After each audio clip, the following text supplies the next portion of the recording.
मुख्यमंत्री कैंप कार्यालय देहरादून में सम्मान समारोह का आयोजन किया गया। कार्यक्रम में सीएम पुष्कर सिंह धामी ने नामुमकिन को मुमकिन कर दिखाने वाले रेट माइनर्स को सम्मानित किया है। सीएम पुष्कर सिंह धामी ने फूल मालाओं के साथ सभी रेट माइनर्स को सम्मान किया है, तो साथ ही सभी रेट माइनर्स को 51 हजार के चेक भी सम्मान के तौर पर दिए।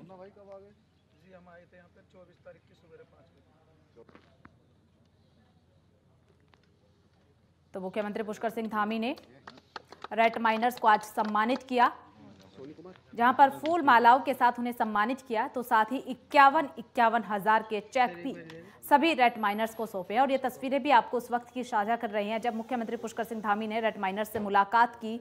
और आपको बता दें कि इन रेट माइनर्स के रेस्क्यू ऑपरेशन में बेहद ही अहम भूमिका रही थी।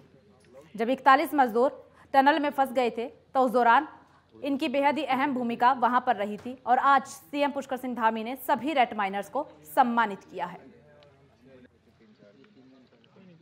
देखिए, पहले तो मैं जितने लोगों ने भी रेस्क्यू ऑपरेशन में अपना योगदान दिया, सहयोग किया, हर एक का मैं बहुत धन्यवाद करना चाहता हूं। सभी का धन्यवाद है, लेकिन विशेषकर से जो हमारे रेट माइनर्स हैं, इन्होंने अपनी जान की परवाह न करते हुए लगातार कठिन परिस्थितियों में, स्थितियों में अंदर जाकर खुदाई का काम किया, सफाई का काम किया, पाइप काटने का काम किया और अंत तक लगातार और बहुत ही कठिन परिस्थितियों में वो ऑपरेशन चला, उसको सफलता तक पहुंचाने में आपका बहुत बड़ा योगदान रहा। आज मैं सभी का अपनी तरफ से यहाँ अभिनंदन करता हूँ, उनका स्वागत करता हूँ। और चूँकि ऐसे लोग जो वास्तव में कहीं दिखाई नहीं दे रहे थे, लेकिन जो काम असली काम है उस काम को सिरे तक पहुँचा रहे थे, ये सब बधाई के पात्र हैं, अभिनंदन के पात्र हैं। सर, बीजेपी के राष्ट्रीय प्रवक्ता शाहनवाज देहरादून पहुंचे हैं, जहां उन्होंने मुख्यमंत्री आवास में सीएम धामी से मुलाकात की है। इस दौरान उन्होंने मुख्यमंत्री से तमाम समसामयिक मुद्दों पर चर्चा की। तो आज बीजेपी के प्रवक्ता शाहनवाज हुसैन देहरादून पहुंचे हैं और सीएम आवास पर मुख्यमंत्री पुष्कर सिंह धामी से मुलाकात की। इस दौरान कई अहम मुद्दों पर चर्चा भी की गई है।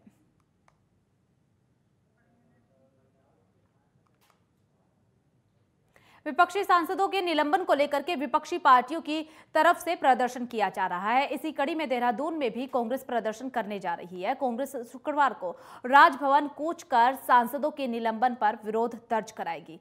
पार्टी के प्रदेश उपाध्यक्ष यानी कि संगठन मथुरा दत्त जोशी ने सांसदों के निलंबन को लोकतंत्र की हत्या करार दिया। देखिए, जिस तरीके से भारत की संसद से विपक्षी सांसदों को निलंबित किया गया और विपक्ष मुक्त संसद बनाने का काम भारतीय जनता पार्टी की सरकार कर रही है, उसके खिलाफ कल कांग्रेस का प्रदेश व्यापी धरना प्रदर्शन है, आंदोलन है। और उसी सिलसिले में हमने देहरादून में भी माननीय प्रदेश अध्यक्ष श्री करण मेहरा जी के नेतृत्व में राजभवन घेराव का कार्यक्रम रखा है, जो 11 बजे हम पीसीसी से चलेंगे और राजभवन कूच करने का काम करेंगे। इस निरंकुश और अधिनायकवादी सरकार, भ्रष्टाचारी सरकार के खिलाफ सड़कों में उतरकर कांग्रेस का कार्यकर्ता ईंट से ईंट बजाने का काम करेगा। उपराष्ट्रपति जगदीप धनखड़ की मिमिक्री को लेकर के बीजेपी विपक्ष पर हमलावर है। इसी कड़ी में उत्तराखंड में बीजेपी किसान मोर्चा ने सभी जिला मुख्यालय पर प्रेस कॉन्फ्रेंस की और विरोध जताया है। किसान मोर्चा के प्रदेश अध्यक्ष जोगिंदर पुंडरी ने उपराष्ट्रपति की मिमिक्री को पूरे ओबीसी समाज का अपमान करार दिया। और उनकी मंशा भी आपको मालूम है। हम मानते हैं कि चुनाव में जो, मैं तो एज ए स्पोर्ट्समैन बोल रहा हूं, जब 2 टीम खेलती है तो एक हारती एक जीतती है। ये 3 राज्यों की हार की एक खींच, एक झुंझलाट दिखती है I.N.D.I.A. जिन्होंने इंडिया को भी ऐसे डॉट करके खंडित करने का प्रयास किया। जो अभी आपको जातिगत जनगणना में उलझा रहे थे, एक गरीब किसान का बच्चा, एक साधारण परिवार का बच्चा, एक ओबीसी वर्ग का बच्चा अपनी मेहनत पे, अपनी काबिलियत पे है, बहुत ही सम्मानित पद पे उपराष्ट्रपति और राज्यसभा के सभापति के पद पर पहुंचा हो, उसका ऐसा अभद्र टीका टिप्पणी उनकी नकल करते जो उनकी मिर्मिकी जो उनका बनाया है वो घोर निंदनीय है। मैं परमपिता परमेश्वर से प्रार्थना करता हूं कि भगवान सबको सद्बुद्धि दे, ऐसा आचरण किसी के साथ ना हो। जो इतने अच्छे पद को सुशोभित करने वाले साधारण परिवार के लोग गए, उनका तो हमें उत्साहवर्धन करना चाहिए। उनसे हमें उनको अपना प्रेरणा स्रोत मान के, अपना मार्गदर्शक मान के, नौजवान नौनिहाल अच्छे रास्ते पे चल रहे हैं, उनके साथ अगर जो ऐसा करेंगे तो इन पे इनकी घोर निंदा हम भारतीय जनता पार्टी किसान मोर्चा के लोग करते हैं। पूरे भारतवर्ष का किसान वर्ग इसकी घोर निंदा करता है। और उनकी उत्तराखंड में भी बीजेपी लोकसभा चुनाव की तैयारियों में जुटी हुई है। लोकसभा चुनाव से पहले बीजेपी ने कांग्रेस के कुनबे में सेंध लगाई है। कांग्रेस नेता महेंद्र राणा समेत 108 लोगों ने आज बीजेपी की सदस्यता ग्रहण की है। बीजेपी के प्रदेश अध्यक्ष महेंद्र भट्ट ने उन्हें पार्टी की सदस्यता दिलाई है। स्वागत है महेंद्र राणा जी, प्रदेश उपाध्यक्ष, आपको भारतीय जनता पार्टी में ज्वाइन करवा रहे हैं। नवक्रांति स्वराज मोर्चे के प्रदेश क्या अब आगामी दिनों में लोकसभा का चुनाव भी है, साथ साथ स्थानीय निकाय के चुनाव भी हैं, भविष्य में पंचायत के चुनाव भी हैं, तो हमारा कुनबा बढ़ रहा है। ये हम सबके लिए बहुत अच्छा विषय है और हमने कोशिश की है कि एक एक व्यक्ति किसी भी दल में हो, वो जो बीजेपी के अंदर, हाँ ठीक है, हम उसके, क्योंकि महेंद्र राणा जी लंबे समय से चर्चा चल रही थी, हमने जनप्रतिनिधियों का कार्यक्रम तो लेट क्यों किया, तो एक एक व्यक्ति के बारे में हम भी मूल्यांकन करते हैं। मूल्यांकन के बाद ही कार्यकर्ता को हम ज्वाइन कराते हैं। और मैं आपको कह सकता हूँ जितनी बड़ी संख्या में लोग, अब आज से प्रक्रिया प्रारंभ हुई है।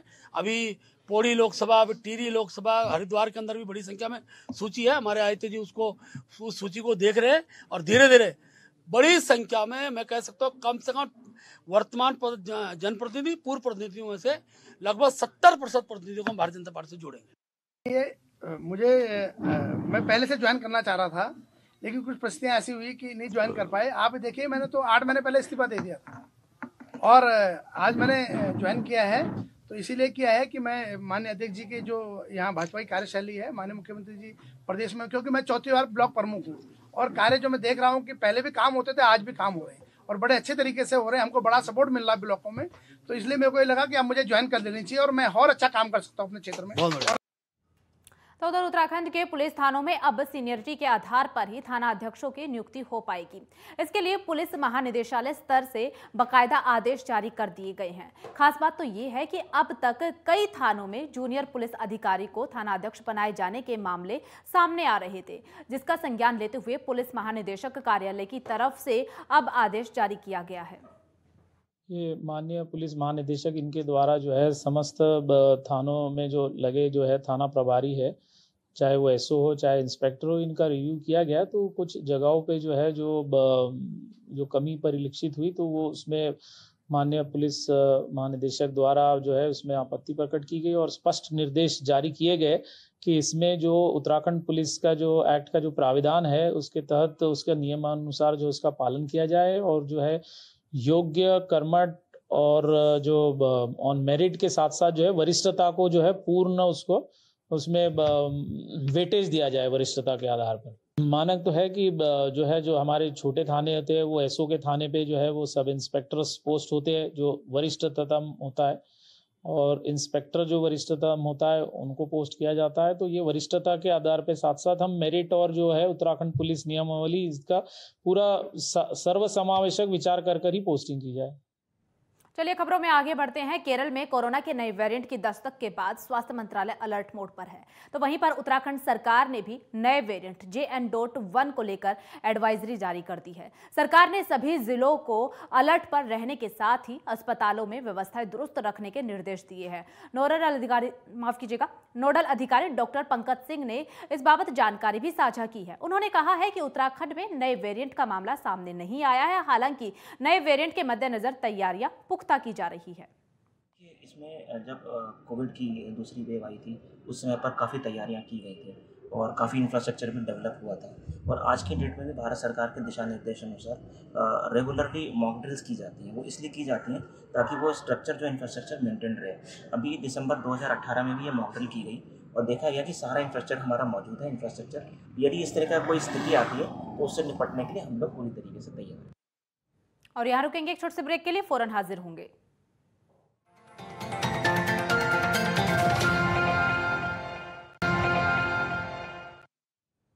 ब्रेक के बाद एक बार फिर आप सभी का स्वागत है। उत्तराखंड मौसम विभाग ने एक बार फिर मौसम का पूर्ण अनुमान जारी किया है। मौसम विभाग के मुताबिक आने वाले 1 से 2 दिन तक प्रदेश में बारिश और बर्फबारी देखने को मिल सकती है। तो वहीं पर 24 दिसंबर से मौसम विभाग ने प्रदेश भर में मौसम साफ रहने का अनुमान भी जताया है।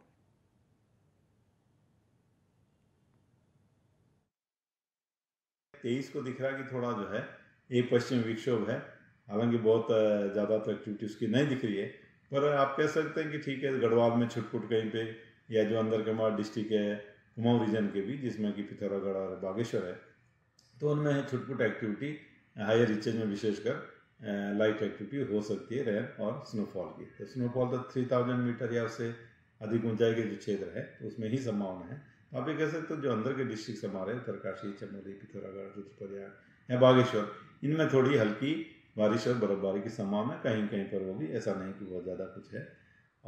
और भी गढ़वाल के डिस्ट्रिक्ट देखें तो क्लाउडिंग रहेगी 23 को, और बूंदाबांदी कहीं हो सकती है, इस तरह की सिचुएशन में दिख रही है। आज 24 से फिर साफ हो जाएगा मौसम, तो आगे भी ऐसे जो 8 से 10 दिन का आगे, उसके बाद 5-7 दिन और जो दिखता है, तो उसमें भी दिख रहा है कि मौसम करीब साफ रहने वाला है, कोई सिस्टम जो है आता हुआ दिख नहीं रहा है। चलिए खबरों में आगे बढ़ते हैं। उत्तराखंड शासन के कार्यक्रम क्रियान्वयन सचिव दीपक कुमार ने जनपद चमोली में विभागीय अधिकारियों की बैठक ली है। बैठक में विकास कार्यों की समीक्षा भी की गई है। उन्होंने विभागीय अधिकारियों को केंद्र और राज्य सरकार की जन कल्याणकारी योजनाओं को 100% लाभ आमजन तक पहुंचाने के निर्देश दिए।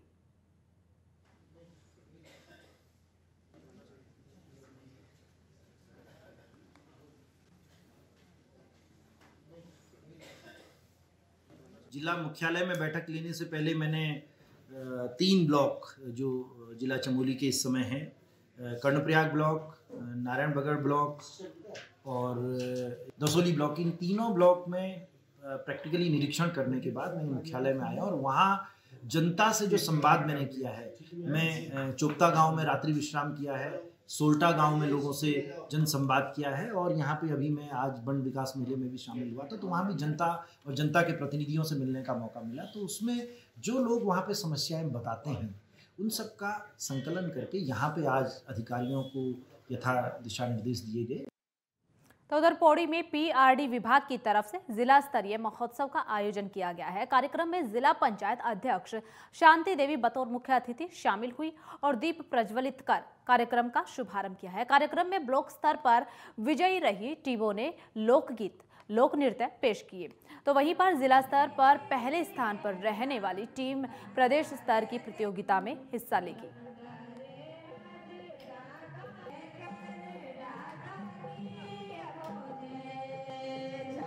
जो ये हमारा युवा कल्याण विभाग इस चीज को आगे हमारी नई पीढ़ी को जो ये दिखाना चाह रहे हैं, तो बहुत अच्छी पहल यहाँ पर हमारे महिलाएं हर पर उसमें आगे दिख रही है, बढ़ चढ़ कर भाग ले रही है। मैं सभी महिलाओं को यहाँ पर बधाई देती हूँ, शुभकामनाएं देती हूँ, उनके उज्जवल भविष्य की कामना करती हूँ। युवा कल्याण विगत कई सालों से युवा महोत्सव कराता आया है और युवा महोत्सव में इस बार थोड़ा नई गाइडलाइंस के साथ हमारी टीमें राज्य स्तर में जाएगी और राज्य स्तर के बाद नेशनल स्तर पर जाएगी।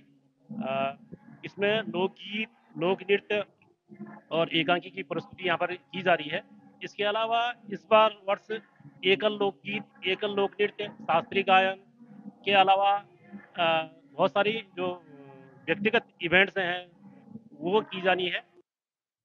रामनगर वन प्रभाग की तरफ से सिटी फॉरेस्ट एरिया को विकसित किया गया है। यहाँ नगर वन के नाम पर एक पार्क बनाया गया है, जिसमें बाल वाटिका, ओपन जिम के साथ ही वन्य जीवों की तस्वीरों को पत्थरों पर उकेरा गया है। पार्क में सैलानी बड़ी संख्या में पहुंच रहे हैं। पर्यटकों के लिए 20 रुपए का शुल्क निर्धारित किया गया है। वन विभाग को 17 दिनों में 60,000 रुपए का राजस्व प्राप्त हो चुका है।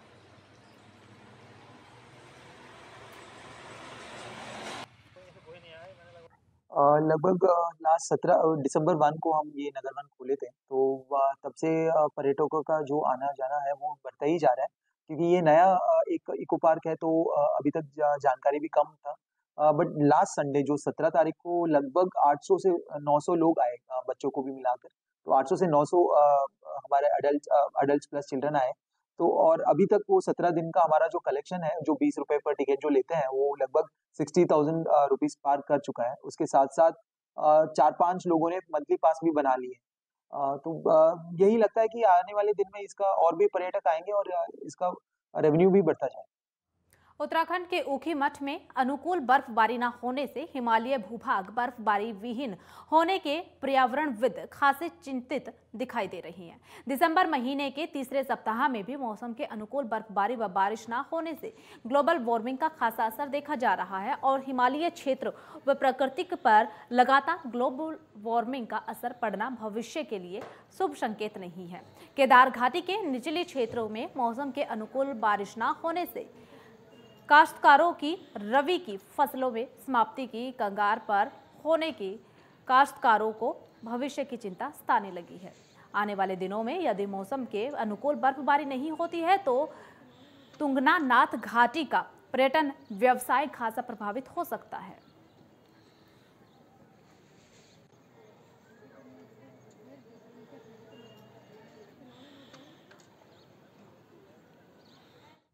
चलिए खबरों में आगे बढ़ते हैं। उत्तराखंड के बागेश्वर में जन औषधि केंद्र बैजनाथ के दवाखाने में 59 दवाइयां बाहर की मिलने और 15 दिन में बागेश्वर को जन औषधि केंद्र बंद होने और दवा नहीं मिलने से नाराज कांग्रेस ने कड़ी आपत्ति जताई है। कांग्रेस जिला अध्यक्ष भगवत सिंह डिसला ने कहा है कि जन औषधि केंद्र में बाहर की दवाई मिलना एक बड़ा घोटाले को दर्शाता है। आगे ये भी कहा गया है उन्हीं की तरफ से कि जन औषधि केंद्र संचालक व प्रभारी चिकित्सा अधिकारी सामुदायिक स्वास्थ्य केंद्र बैजनाथ के खिलाफ अभी तक कोई कार्रवाई नहीं हुई है। इसके साथ ही स्वास्थ्य मंत्री और सीएमओ बागेश्वर का सामूहिक पुतला दहन किया गया।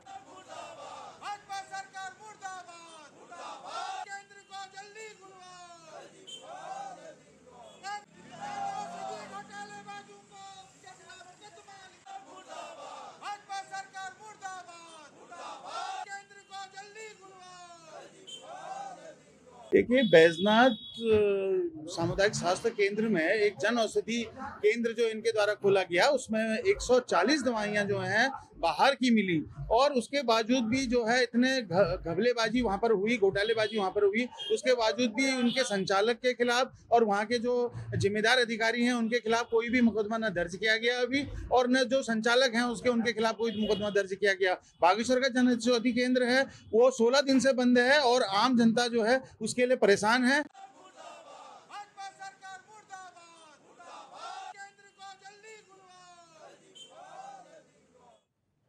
क्रिसमस और नए साल जोशीमठ के ओली आने वाले पर्यटकों के लिए अच्छी खबर है। पर्यटक को अब ओली साफ सुथरा नजर आएगा। दरअसल नए साल और क्रिसमस को लेकर के नगर पालिका ने ओली में विशेष स्वच्छता अभियान चलाया है। साथ ही नगर पालिका ने ओली आने वाले पर्यटकों से कूड़ेदान में डालने की अपील की है।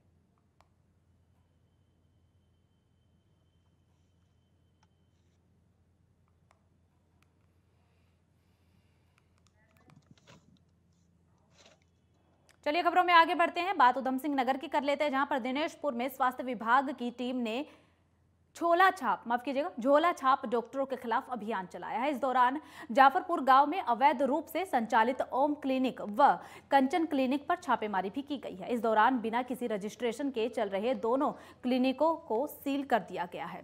पूरी कार्रवाई के दौरान मौके पर लोगों की भारी भीड़ जमा हो गई।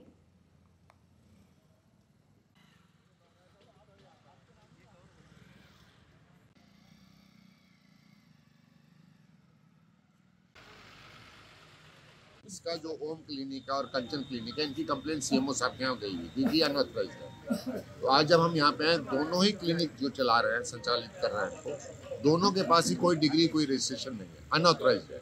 तो सीएमओ साहब का आदेश था कि आप जाइए, इनको चेक करिए, अगर अनऑथराइज्ड है तो इनको सील किया जाए। तो हमारी पूरी टीम, प्रशासनिक टीम साहब आए हुए हैं, पूरी टीम आ रखी, तो हम इसको दोनों हॉस्पिटल्स को सील। चलिए खबरों में आगे बढ़ते हैं। बाजपुर के तहसील परिसर में चल रहे भूमि बचाओ आंदोलन को यूथ कांग्रेस के कार्यकर्ताओं ने अपना समर्थन दिया। इस दौरान यूथ कांग्रेस के कार्यकर्ताओं ने प्रदेश सरकार से लोगों को उनकी जमीनों का मालिकाना हक वापस देने की मांग की और मांग पूरी नहीं होने पर उग्र आंदोलन करने की चेतावनी भी दी है। बता दें कि बाजपुर के तहसील परिसर में 20 गाँव की 5,838 एकड़ भूमि का मालिकाना हक लेने के लिए 1 अगस्त से लोग धरना प्रदर्शन कर रहे हैं। तो वहीं पर सरकार की तरफ से लोगों को मात्र आश्वासन ही दिया जा रहा है। यूथ कांग्रेस के विधानसभा अध्यक्ष अराज सिंह सिद्धू ने कहा कि सरकार लोगों को मात्र आश्वासन दे रही है, जिससे कि लोगों के सब्र का बांध टूट रहा है। उन्होंने आगे ये भी कहा है कि अगर सरकार ने जल्द ही लोगों के पक्ष में कोई भी निर्णय नहीं लिया तो वही कार्यकर्ताओं के साथ आंदोलन करने को मजबूर होंगे।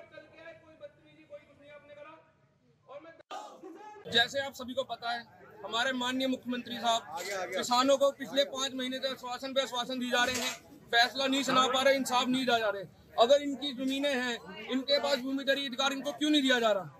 ये सरकार को इस बात पे सोचना चाहिए, शर्म आनी चाहिए। 5 महीने से जो अपना अपना घर परिवार छोड़ के गर्मियों में लगे थे, सर्दियां आ चुकी हैं। हमारे बुजुर्ग जैसे पहले गाजीपुर बॉर्डर पे सर्दियों पे ठंडे सरते रहे, अब यहाँ पर सर्दियों में आके ठंड लगवा रहे हैं। तो ये सरकार को सोचना चाहिए और माननीय पुष्कर सिंह धामी जी को ज्यादा सोचना चाहिए, क्योंकि इसी जिले के वो बेटे हैं और पूरे प्रदेश के मुख्यमंत्री है, लेकिन उनका जिला ही अगर उनसे खुश नहीं है तो उनका मुख्यमंत्री पद पर रहना अच्छी बात नहीं है। और यहाँ रुकेंगे एक छोटे से ब्रेक के लिए। ब्रेक के उस पार खबरों का सिलसिला जारी रहेगा।